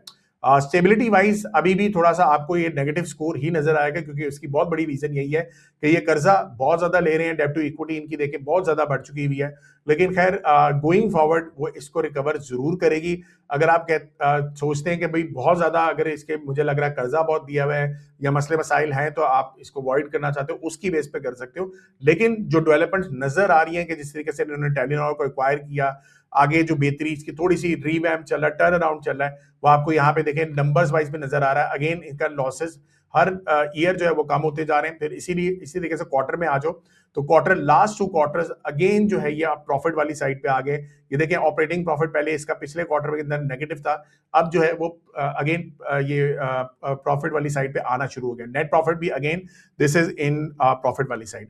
अब बात ये कर लेते हैं कि जो ओवरऑल इसके अंदर डेवलपमेंट्स चल रही है, कंपनी अर्निंग्स तो इसके अभी भी total overall year on year losses में है। लास्ट 2 क्वार्टर्स इन्होंने प्रॉफिट दिखा दिया है। रेवेन्यू तकरीबन 14% इन्होंने इजाफा दिखाया। अगर इनके जो फ्लैश फाइबर का देखा जाए रेवेन्यू, जो कि बेसिकली इनकी जो इंटरनेट है, वो तकरीबन 27% इंक्रीज किया, तो ओवरऑल काफी हद तक बेहतरी नजर आ रही है। फिर 5G भी आने वाला है, तो 5G जब आ जाएगा तो फिर इन्हीं के पास ये सारा उसका भी रेवेन्यू जाएगा। फिर इसके अलावा 11% इनका बिजनेस सोल्यूशन के अंदर रेवेन्यू आया है। इसके अलावा इनकी वन ऑफ एडजस्टमेंट थी, जिसमें तकरीबन इनके पेंशन लायबिलिटी कुछ अर्सा पहले इसके अंदर आई हुई थी, जिसको थोड़ा सा रिवर्स अगेन एडजस्टमेंट हुई, जिसकी वजह से इनकी अदर इनकम बहुत ज्यादा बढ़ी थी। अगर यू पैसा की जो बात की जाए तो अगेन उसमें भी बहुत ज्यादा रिकॉर्ड प्रॉफिट बन रहा है। 1.2 मिलियन मंथली एक्टिव यूजर्स हैं, बल्कि शायद इस क्वार्टर में इससे भी ज्यादा हो गए। और ये तकरीबन पिछले साल की निस्बत देखा जाए तो 42% ईयर ऑन ईयर इसमें इजाफा हो रहा है, which is again a good sign. फिर उसके बाद शेयर परचेज एग्रीमेंट इनका हुआ है to acquire Telenor and Orion towers. ये 2023 से केस चलता आ रहा है, जो जुलाई 2025 में ये रेगुलेशन हुई थी कि अगेन इसके ऊपर काम होगा। सीसीबी ने इसको थोड़ा सा डिले कर दिया था 2025 के अंदर। अब जो है ये बात हो रही है कि रिसेंटली अब ये अगेन जब ये ऑलमोस्ट तकरीबन पूरा हो चुका है और अगर ये कर लेते हैं तो 35% मार्केट शेयर सेलुलर कंपनीज का जो है वो पीटीसी के पास आ जाएगा आफ्टर एक्वायरिंग टेलीनॉर। जी बैक टू फराज। अच्छा, नेक्स्ट पिक है बीको स्टील की। इसमें ये एडजस्टेड चार्ट है यहाँ पे नज़र आ रहा। स्प्लिट के बाद ये इसकी प्राइस नीचे आई थी, लेकिन ये जो ओवरऑल रिट्रेसमेंट बनती है अगेन ये बहुत अच्छी पिवटल पॉइंट के ऊपर कंसोलिडेट होता हुआ हमें पिछले 1-2 महीने से नज़र आ रहा है। राइट नाउ इसने अभी अपना प्रीवियस लोअर हाई को ब्रेक करके ऊपर जाके एक नया हाई प्रिंट किया 6.17 के अराउंड, रिट्रेस हुआ 5 रुपये। सो ये जो इसकी पैटर्न है बड़ा ट्रेंडिंग की तरफ जाता हुआ नज़र आ रहा है। So with the stop loss of 4.85 ये करेक्शंस में मिल रहा है 5.4 5.65 इस रीजन में ख़रीदें इसको।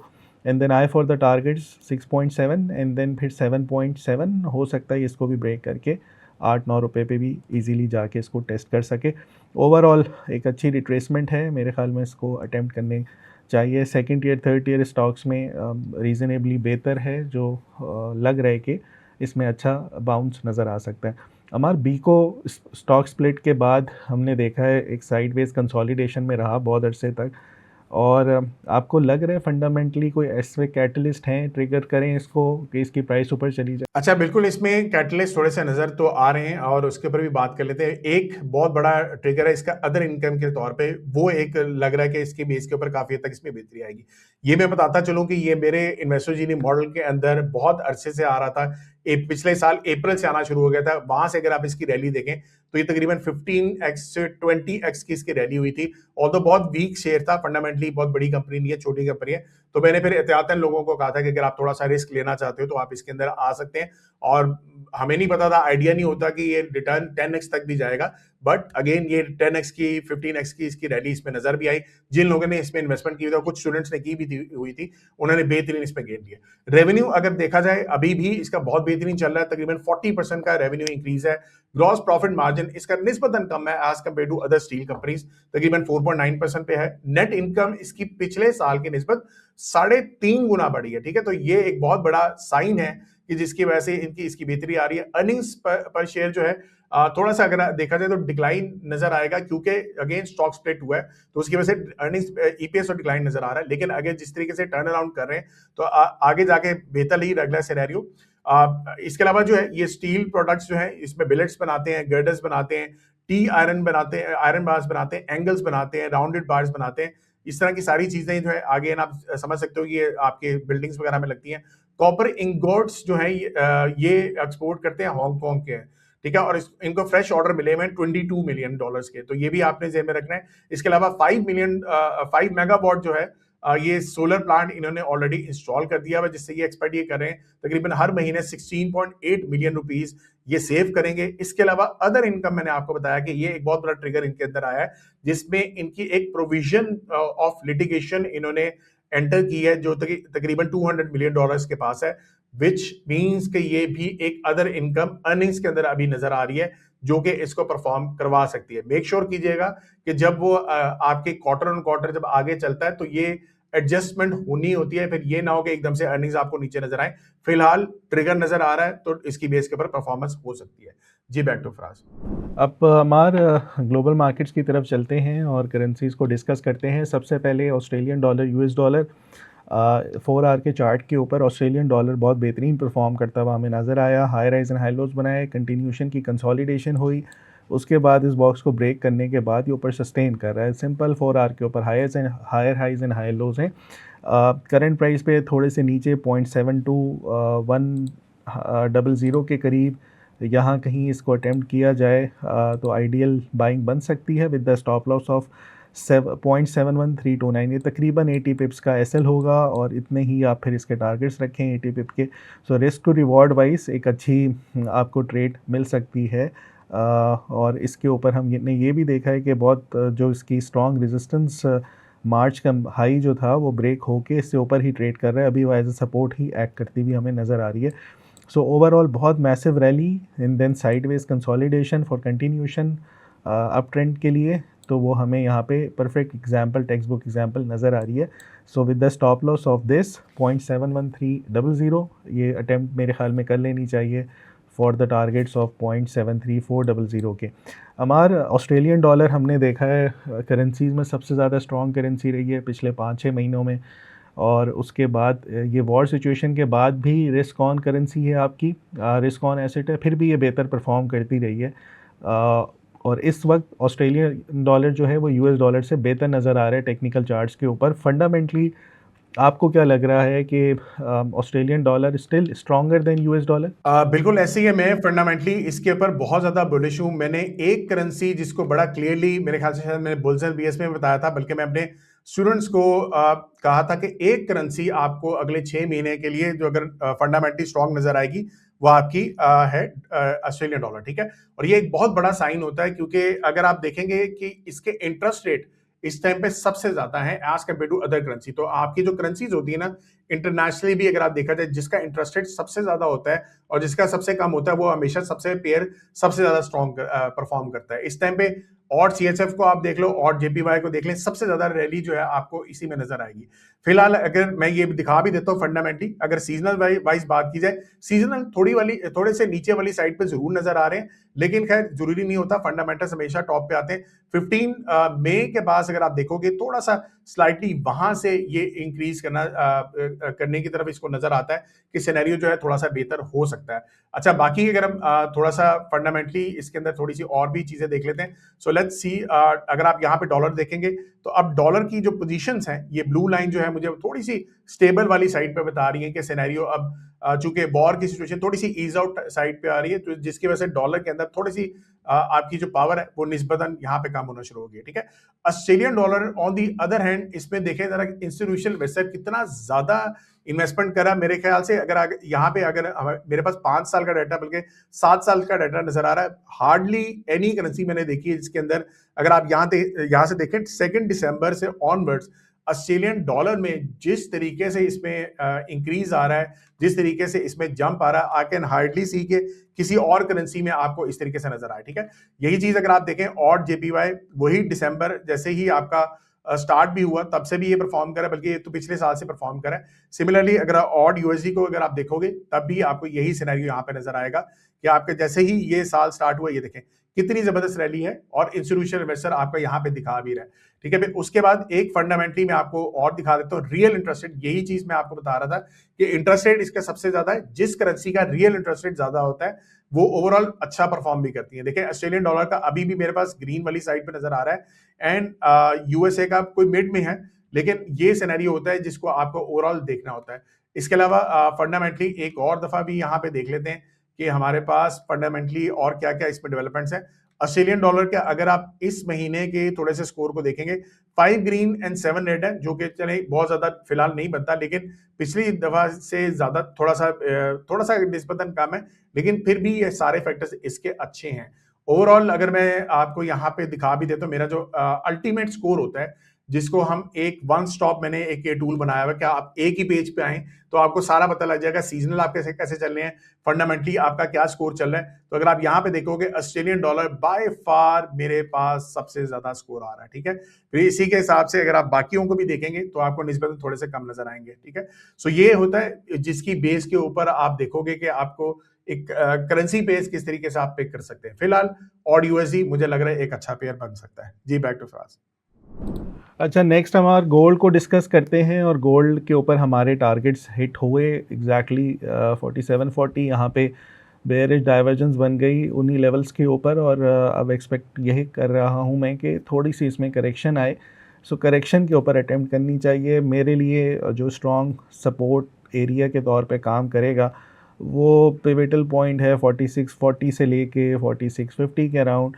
यहाँ कहीं मुझे इस हफ्ते मिलता है, मैं अटेम्प्ट करने की कोशिश करूँगा with the stop loss of 4545, and then फिर मैं दोबारा से आए करूँगा कि ये हाई नहीं होना चाहिए, तो एटलीस्ट लोअर हाई स्ट्रॉन्गर बने जो 4720 और 40 के दरमियान फिर से आए। सो इस जोन पे आए रखते हैं, और अगेन स्टांस बुलिश ही रहेगा। बाय ऑन डिप वाली स्ट्रैटेजी के ऊपर काम करें। लेवरेज कंट्रोल में रख के इस पे काम करना है तो आप प्रॉफिटेबल हो सकते हैं। हमारा गोल्ड का क्या स्टांस है सीजनल्स के ऊपर, एंड देन सीओटी रिपोर्ट क्या कह रही है इसकी? अच्छा, अगर हम यहाँ पे सीजनल्स पे आ जाते हैं, सीजनल्स मुझे काफी हद तक यहाँ पे फ्लैट नजर आ रहे हैं, जिसकी वजह से मैं अगर सीजनल्स के फैक्टर्स थोड़े से हटा के देखना चाहूँ कि बाकी मेरे क्या क्या क्या फैक्टर्स हैं, तो अगेन अगर आप यहाँ पे देखें गोल्ड बिल्कुल ही फ्लैट हुआ हुआ है, कोई एक बहुत बड़ी जंप नजर नहीं आ रही इन कमिटमेंट ऑफ ट्रेडर्स रिपोर्ट या फिर आपके सीजनल। इसका मतलब ये है कि जो आपके इंस्टीट्यूशनल इन्वेस्टर है वो सिर्फ वेट ये कर रहा है कि जो भी आपकी वॉर की सिचुएशन किसी ना किसी डायरेक्शन में जाएगी तो उसकी बेस के ऊपर हम ट्रेड ले सकते हैं। इसका मतलब ये है कि अगर आपकी कमोडिटी या ऊपर या नीचे जा रही है वो सिर्फ फंडामेंटल्स की बेस पे जाएगी। अभी इंस्टीट्यूशनल इन्वेस्टर जो है वो ज्यादा बेस के ऊपर काम नहीं कर रहा। इसका मतलब ये होगा कि अगर नेक्स्ट वीक के अंदर अगर आपकी सीज फायर से रिलेटेड कोई भी सिनेरियो बेहतर वाली साइड पे आएगा तो आपको डॉलर नीचे नजर आएगा और गोल्ड ऊपर जाता हुआ नजर आएगा। एक चीज मैं यहाँ पे आप लोगों को एक टूल दिखाना जा रहा हूँ, ये सीओटी रैंकिंग के ऊपर मैंने लईक भाई के साथ भी एक पॉडकास्ट की थी, आप लोगों ने वो भी जाके देखनी है। यहाँ पे अगेन आप देखो सिल्वर के अंदर एक मुझे बहुत बड़ी लास्ट वीक के अंदर एक जंप नजर आई थी और इसकी बेस के ऊपर मैंने कॉल भी अपने स्टूडेंट्स को दी थी कि सिल्वर के अंदर आप इसको बाय कर सकते हैं। और अगर आप इस सिल्वर का इस वीक के ऊपर अगर आप इसको देखें, बेहतरीन ये वीकली चार्ट आपको कैंडल नजर आ रही है, बेहतरीन इसने परफॉर्म किया है, तकरीबन 3% की इसके अंदर आपको जंप नजर आ रही है। यही चीज अगर आपको यहाँ पे आके दिखा दूं, ये देखिए मैंने सारी चीजें अपने स्टूडेंट्स का शेयर करता हूँ कि वीकली क्या क्या एनालिसिस चलते हैं। ऑल्दो ये सैटरडे या संडे को मैं शेयर कर रहा था, उस टाइम तक हमारा बुल्स एंड बियर्स निकल चुका होता है। ये देखिए सिल्वर वॉर इजीज मैंने यहाँ पे लिखा हुआ है। इसी तरीके से किसी और में अगर आप सिनेरियो आपका बनता है, अगर ऑयल सिनेरियो अगर आपका वॉर चलती है तो मैंने सारी करेंसीज भी उसी की बेस पे बनाई हुई है। अगर आपकी वॉर ईज आउट होती है तब भी अगर आप देखो तो जैसे यहाँ पे देखिए ऑड कैट का मैंने लिखा, क्या आपकी करेंसी जो है ये बहुत तेजी से ऊपर जाएगी अगर आपका वॉर जो है ईज आउट होती है। ठीक है, अगर आप यहाँ पे देखेंगे ऑड कैट अगेन बेहतरीन परफॉर्म किया है, सबसे बड़ी मेरे ख्याल से पिछले 3-4 वीक्स के अंदर सबसे बड़ी कैंडल बनी है। तो ये होता है फंडामेंटल एनालिसिस की बेस के ऊपर आपको पता हो कि आपकी करेंसीज या कमोडिटीज किस डायरेक्शन में जा सकती हैं। जी बैक टू फराज। अच्छा, नैस 100 को डिस्कस कर लेते हैं 1 आवर के ऊपर। और यहाँ पे अगर देखा जाए बहुत ही स्ट्रॉन्ग रैली इसमें नज़र आ रही है और 22,000 से 22,750 से आज 45 डेज़ हो गए हैं non stop higher highs and higher lows trend करती हुई है मार्केट ऊपर जाए चली जा रही है। प्रॉपर रिट्रेसमेंट के ऊपर भी इसकी पोजीशंस नहीं मिल रही राइट नाउ। बहुत ज़्यादा क्या कहते हैं स्ट्रॉन्ग रैली बन चुकी है। मेरे ख्याल में थोड़ा मोमेंटम को फेड होना चाहिए और मोमेंटम फेड होने के लिए, ट्रेंड को फेड करने के लिए यहाँ पे आज के दिन फ्राइडे को एक शायद एनएफपी है अभी थोड़ी देर में जब हम रिकॉर्ड करें तो एक नया हाई बने, यहाँ कहीं डाइवर्जेंस क्रिएट हो, बेरिश डाइवर्जेंस के बाद ये करेक्शंस में आए, वहाँ पे अटेम्प्ट करना चाहिए। 28,100 200 के राउंड यहाँ पे गैप्स भी बने हुए हैं with the stop loss of 27,500। ये 600 पॉइंट्स का एसएल बनता है तो दोबारा से फिर आए करेंगे जो इसका हाई बना है कल 28,870 का, उसको जाके फिर टेस्ट करें। ये जो सर्वर है ये नोटिस कर लीजिएगा, ये वाला है,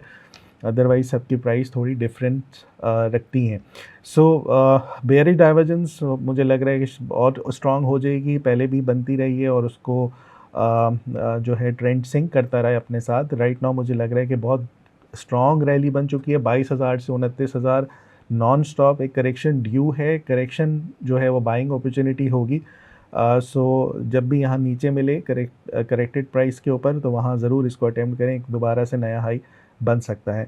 अमान नैस 100 के ऊपर आपने प्रीवियसली भी बताया बड़े स्ट्रॉन्ग फंडामेंटल डेटा आ रहा है, जहाँ पे दुनिया कह रही थी भाई रिसेशन आ जाएगा, इतने कुछ हालात ख़राब हो जाएंगे, वहीं पे ही स्टॉक मार्केट जो है वो अपने ऑल टाइम हाइस पे ट्रेड कर रही है। टेक्निकली जो ब्रेकआउट था मैंने भी हाईलाइट किया था, फंडामेंटली आपने हाईलाइट किया था, और उससे पहले मार्च और फरवरी में तो भाई चल रहा था कि दुनिया ख़त्म हो जाएगी, ये सब बर्बाद हो जाएगा। बिल्कुल ऐसा ही है, तो यही सिनेरियो था और जिसकी वजह से हमने भी ये कहा था कि आप इस चीज़ पे हमेशा ना जाया करें कि क्या सिनेरियो बन रहा है। आप फंडामेंटल्स को देखें, आप डाटा को देखें। डाटा अगर आपको बता रहा है कि हालात बेहतर हैं तो कोई मसला नहीं होता, आप उसकी बेस के ऊपर इन्वेस्टमेंट कर सकते हो। ठीक है, जैसे कि ऑलरेडी फराज ने भी बताया कि अगर आपकी कोई भी मार्केट नीचे आएगी तो that could be a buying opportunity for you.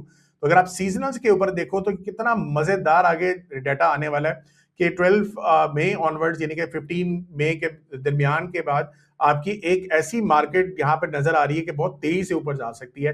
तो सीजनल बहुत ही कम ऐसे मिलते हैं जिसपे चारों के चारों आपके ये जो मेरे पास मूविंग एवरेजेस बनी हुई है ये अगेन बहुत तेजी से ऊपर जाए। सो ये सिनेरियो अभी नजर आ रहा है बेस्ड ऑन जो डाटा मुझे दिख रहा है कि आपके फंडामेंटली जो है डॉलर काफी हद तक स्ट्रांग है, और जो डाटा आ रहा है, बेसिकली डाटा अभी काफी हद तक, एम्प्लॉयमेंट का नंबर मुझे लगता है एनएफपी का जो है वो इस टाइम भी काफी हद तक अच्छा आएगा। तो ये एक सिनेरियो मुझे लग रहा है। एंड गोइंग फॉरवर्ड जो नेक्स्ट वीक के अंदर आपकी सीपीआई का डाटा आने वाला है, यहाँ पे अगेन मैं आप लोगों को शो कर देता हूँ। ट्यूसडे को सीपीआई का डाटा आएगा और आपका पीपीआई का डाटा आएगा। ये दो ऐसा डाटा हो सकते हैं जिसकी वजह से अगर तो डाइवर्जेंस आ सकती है तो ये थोड़ा सा शायद नीचे आ जाए, लेकिन जो मुझे फंडामेंटली नंबर्स नजर आ रहे हैं वो मुझे खैर इतना परेशान नहीं कर रहे कि बहुत ज्यादा सिनेरियो बुरा होगा। जब होगा तो लाजमी मैं आप लोगों के साथ भी यहाँ पे शेयर करूंगा। अगेन आप देखें डॉलर का फंडामेंटली यहाँ पे भी स्कोर बहुत जबरदस्त है। फिर उसके बाद अगर हम आ जाते हैं यहाँ पे करेंसी डाटा के ऊपर, तो डॉलर के अगर हम फंडामेंटल्स के ऊपर बात कर लेते हैं, सो ये भी अगेन कोई बहुत ज्यादा बुरी सिचुएशन में नहीं है। बिजनेस सेंटीमेंट भी देखें 95, थोड़ा सा बिजनेस सेंटीमेंट हल्का सा नीचे आया है, लेकिन बाकी देखो आप कंज्यूमर डाटा ये थोड़ा सा बेहतर, रिटेल सेल्स आपकी बेहतर है, फिर आपकी कंज्यूमर की खैर ये इन्फ्लेशन एक्सपेक्टेशंस हैं। फिर उसके बाद अगर आप देखोगे तो यहाँ पे आपके पास लेबर की मार्केट के कुछ डाटा बेहतर हैं। एनएफपी एम्प्लॉयमेंट चेंज का अच्छा है। अनएम्प्लॉयमेंट रेट जो कि एक बहुत बड़ा कंसर्न होता है कि आपका ये ना पूरा चला जाए, ये भी अच्छा जा रहा है। कोड आउटपुट का डाटा ये बहुत जबरदस्त है। सो ओवरऑल डाटा बुरे नहीं है, बहुत अच्छे हैं, बल्कि अगर आप देखें तो तकरीबन 14 पॉजिटिव चल रहे हैं, 15 नेगेटिव चल रहे हैं। ये डॉलर की निस्बत थोड़ा सा हमें स्टॉक मार्केट के पर्सपेक्टिव से भी देखना है। स्टॉक मार्केट के पर्सपेक्टिव से अभी भी बहुत बुरी सिचुएशन नहीं है, अच्छी सिचुएशन है, जिसकी वजह से आप देख रहे हो मार्केट भी उसी तरीके से परफॉर्म कर रही है। जी बैक टू फराज। जी हमने ग्लोबल मार्केट्स को तो कवर कर लिया, फॉरेक्स को भी कर लिया, गोल्ड को भी कर लिया। अब देखते हैं क्रिप्टो में क्या चल रहा है। बड़ी ज़बरदस्त मार्केट्स हुई हुई हैं क्रिप्टो की भी, और जितने भी हमने अभी पिछले दिनों कॉल्स दी हैं वो सारी बहुत अच्छे तरीके से परफॉर्म करती हुई आई हैं। अपडेट्स लेते हैं सलमान से कि क्या चल रहा है क्रिप्टो में। जी सलमान, कैसे हैं आप?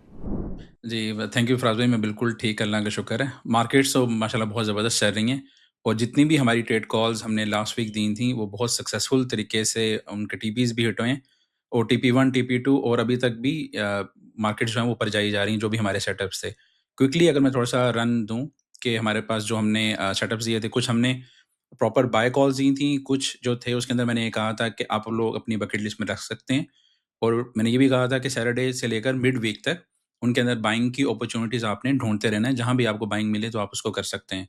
तो हमारे पास काइटो था, KITO, ये नियरली हमारे पास 13% का इंक्रीज़ हुआ, और ये स्पॉट में इंक्रीज़ है। यानी कि अगर आपको लेवरेज लेने की भी इसमें ज़रूरत नहीं थी, अगर आपने स्पॉट में इसको बाय किया होता तो नियरली 13% का ही आपको गेन इसके अंदर मिल जाना था। इसके अलावा हमारे पास जो सिरप था, सिरप जब हमने इसको दिया कॉल तो 8.22% तक इसने वहाँ से जंप लिया, लॉन्ग हो गया वहाँ से। AXL की दूसरी हमारी तीसरी कॉल थी उसके अंदर, और वो 43% तक हमें इंक्रीज़ वहाँ पे देखने को मिला जब हमने उसका सेटअप वहाँ पे शो करवाया। लास्ट वीक में मैं बात कर रहा हूँ। जो रेडियम था वो हमारे पास 6% के ज़ोन के अंदर अभी भी घूम रहा है, थोड़ा-सा ऊपर गया फिर नीचे आया। तो इसको हम कह सकते हैं कि ये हमारे पास थोड़ा-सा साइडवेज़ रहा। इसके अलावा पेंडल ने बहुत अच्छा परफ़ॉर्म किया, नियरली 40%, 39.8% का हमें इंक्रीज़ इसमें देखने को मिला, और इसके साथ-साथ हमें एप कॉइन जो है उसके अंदर भी 20% का इज़ाफ़ा हमें देखने को मिला। तो इसी तरह के कुछ सेटअप्स जो है वो आज हम अपने इस एपिसोड के अंदर भी शेयर करेंगे। कुछ को अफराज़ भाई टेक्निकली कवर करेंगे, बाकी सबको हम कवर नहीं कर सकें टाइम कंस्ट्रेंट की वजह से। लेकिन बाकी जो भी होंगे आप उनको अपनी बकेट लिस्ट में रख सकते हैं। क्विकली अगर हम रन अराउंड करें सभी मार्केट्स को, तो जैसे अमार भाई, फराज भाई ने कवर कर लिया है PSX को, और इसके अलावा गोल्ड को भी। तो अगर हम पूरा ओवरऑल देखते हैं तो अच्छी मार्केट्स थोड़ी-सी चल रही हैं। हमारे पास बिटकॉइन और इथेरियम के अंदर भी हमें अच्छा गेन देखने को मिला, नियरली 4 टू 5% का इंक्रीज़ हमें बिटकॉइन में देखने को मिला, और इथेरियम के अंदर भी 1 टू 3% का मिला। अभी वो थोड़ा-सा बाकी रिवर्स उसके अंदर मूवमेंट आ रही है। इसके अलावा अगर हम देखते हैं तो बिटकॉइन जो लाइव पोजीशंस जो अभी मैंने ब्लॉकचेन के ऊपर से डाटा निकाला है उसके अंदर हमारे पास लॉन्ग्स जो हैं वो काफ़ी ओपन हैं। वेल्स ऑर्डर्स अगर हम उसमें देखें तो नियरली 1.3 मिलियन, 3.1 मिलियन, 1.1 मिलियन, ये सब हमारे पास पोजीशंस बिल्ड अप हैं।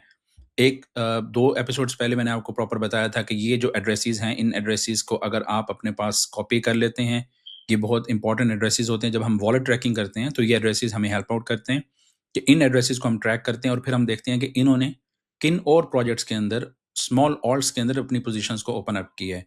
तो इसके अंदर भी जो हम सेटअप्स निकाल रहे होते हैं, तो उसमें ज़्यादातर वही सेटअप्स होते हैं कि जो इन वेल्स ने इन बड़ी पोजीशंस के अलावा जो स्मॉल ऑल्ट्स होती हैं उसके अंदर पोजीशंस ओपन की होती हैं।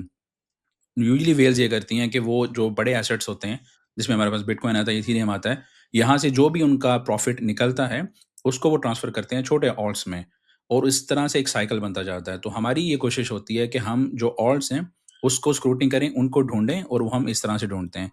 तो ये कुछ पोज़ीशंस हमारे पास इन वॉलेट एड्रेसेस को आप कॉपी भी कर सकते हैं, इनको ट्रैक करना हो तो अगेन उसकी हमारे चैनल सरमाया चैनल के ऊपर आपको वीडियोज़ भी मिल जाएँगी। उसके ऊपर एक सीरीज़ हम बना रहे हैं, तो वहाँ पे भी आपको ट्रैकिंग वगैरह भी सिखाई जाएगी।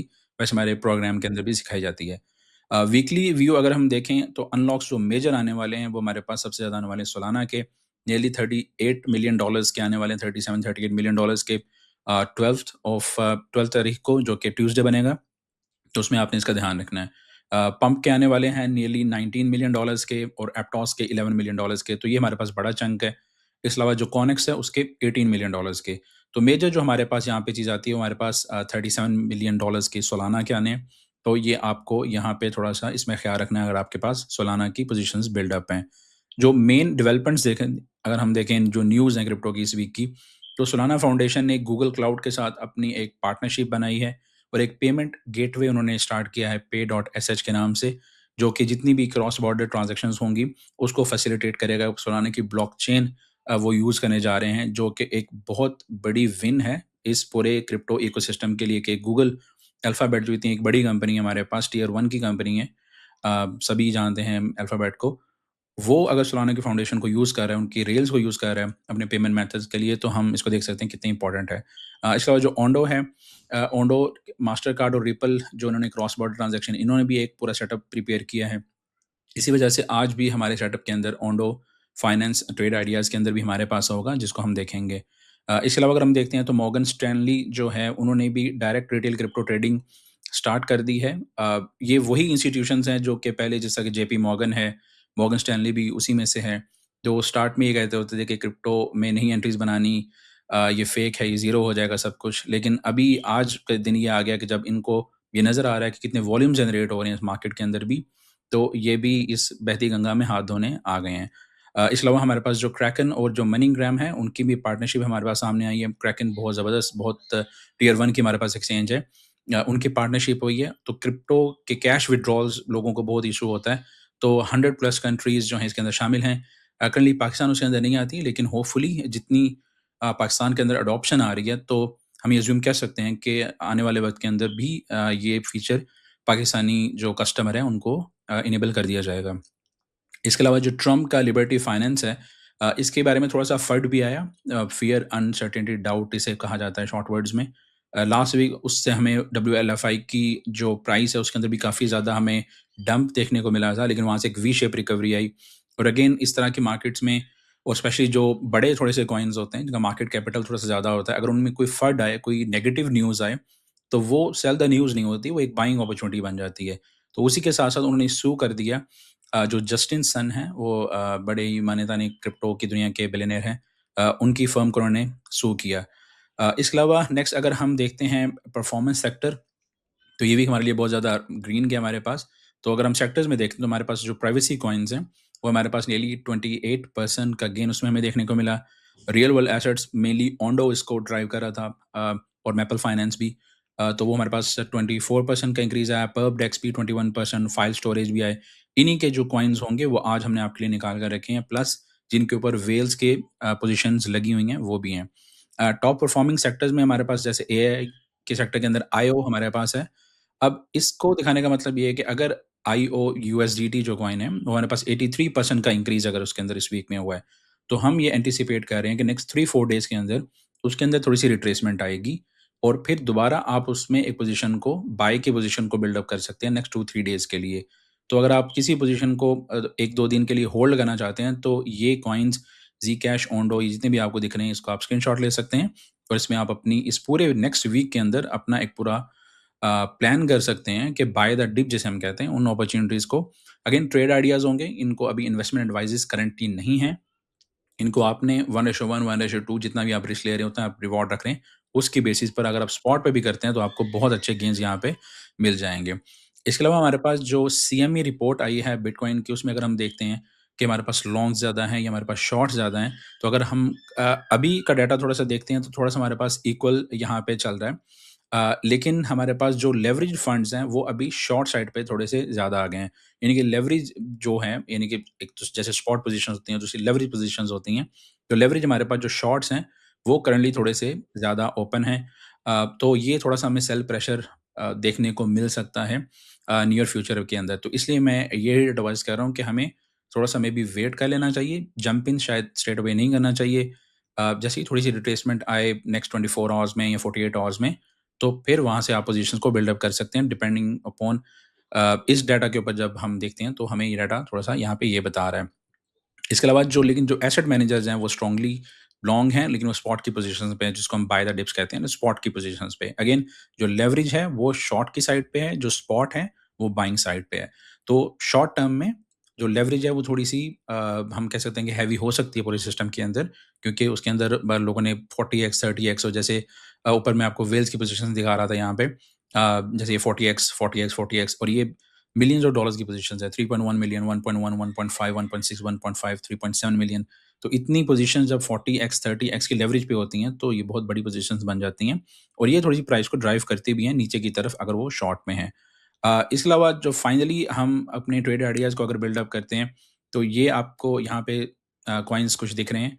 अगेन इसका स्क्रीनशॉट ले लें अपने पास और नेक्स्ट फ्यू डेज़ के अंदर आप इन कॉइन्स को वॉच आउट करें। बाय द डिप वाली जो स्ट्रैटेजी है उसके ऊपर लें।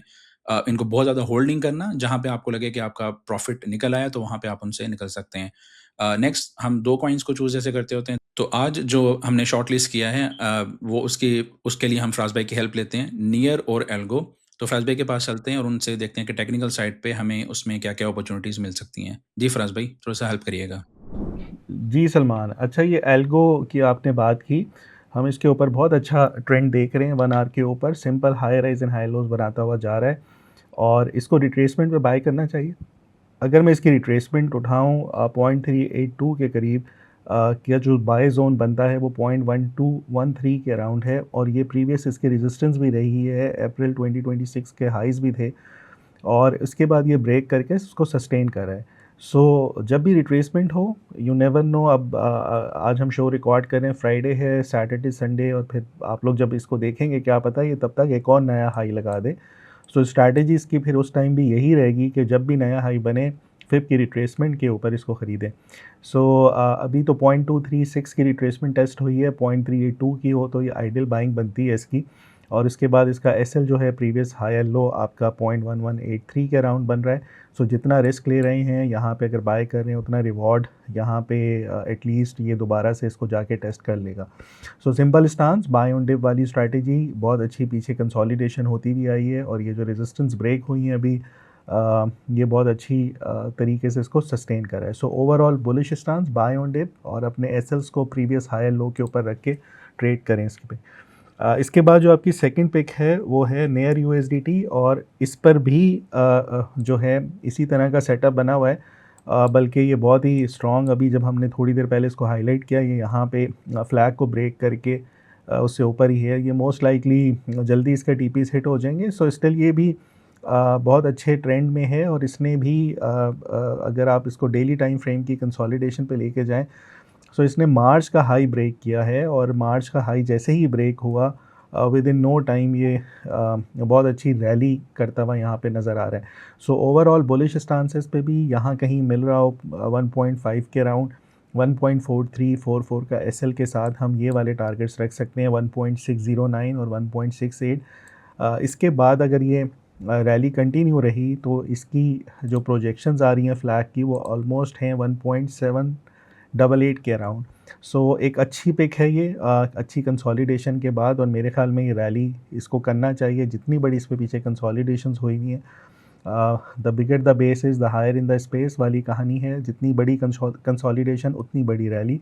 सो बाय ऑन डिप वाली स्ट्रैटेजी पे इस पे भी काम करना चाहिए। जी अमार, हमने काफ़ी कुछ कवर कर लिया है आज, मेरे ख्याल में अब रैप करते हैं। परफेक्ट हो गया। सो ऑलरेडी जैसे हमने सारी मार्केट्स को कवर भी कर लिया, आप देख रहे हैं कि यूएस मार्केट भी बहुत ज़बरदस्त परफॉर्म कर रही है, फिर पाकिस्तान मार्केट में भी अब हमें बुलिश सेंटिमेंट्स काफ़ी हद तक नज़र आ रहे हैं। जो अभी आप देख रहे हैं ग्लोबली जो सिनेरियो चल रहा है, वॉर की सिचुएशन भी किसी दिन न्यूज़ जो है वो थोड़ी सी बुरी वाली साइड पे आ जाती है, मेजॉरिटी केसेस में अच्छी वाली साइड पे आ रही होती है। तो लग यही रहा है कि आगे जाके जो है सेटलमेंट इनका होने वाला है, जिस तरीके से मार्केट जो है रिस्पॉन्ड भी कर रही हैं और अगेन क्रिप्टो को भी आप लोगों ने देख लिया, उसमें भी परफॉर्मेंस नजर आ रही है। सो ओवरऑल काफी हद तक सिनेरियो जो है, पहले बेरिश जो चल रहा था वो आहिस्ता आहिस्ता काफी हद तक बुलिश सिनेरियो में जा रहे हैं एंड होपफुली इंशाल्लाह आगे भी सिनेरियो थोड़ा सा बेहतर रहेगा।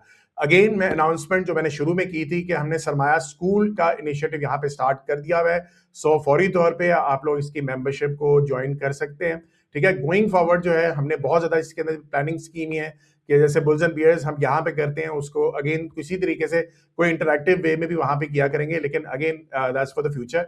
अभी आप ज्वाइन करेंगे देन ही आप इसके बेनिफिट्स वगैरह उठा सकते हैं, ठीक है। चलिए नेक्स्ट वीक मिलते हैं। मेरी तरफ से, सलमान की तरफ से, फराज की तरफ से एंड सलमा की तरफ से अल्लाह हाफिज। सी यू गाइस नेक्स्ट वीक। सरमाया.com, जहां हर फैसला बने सरमाया।